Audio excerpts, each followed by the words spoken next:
Nabii gani ambaye alikuwa mtoto wa nabii, mtoto wa nabii, mtoto wa nabii na kisha mtoto wa mshirikina? Umesema mtoto wa nabii kwa maana yeye alikuwa nabii. Naam. Baba yake nabii. Naam. Na baba yake nabii. Naam. Na baba yake nabii na kisha baba yake mshirikina. Baba yake mshirikina.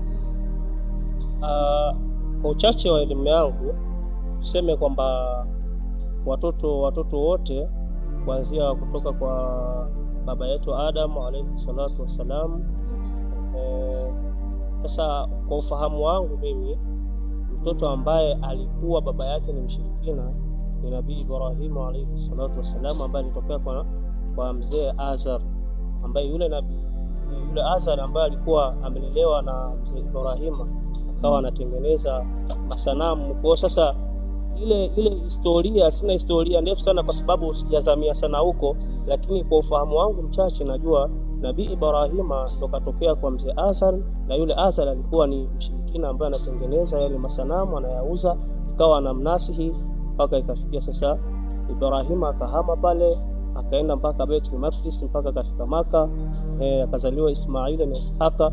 Kwa ufahamu wangu mchache ndio hivyo, lakini sijazamia sana kwenye sira wala wasomi. Kwa maana hiyo jibu lako ni Nabii Ibrahim. Naam.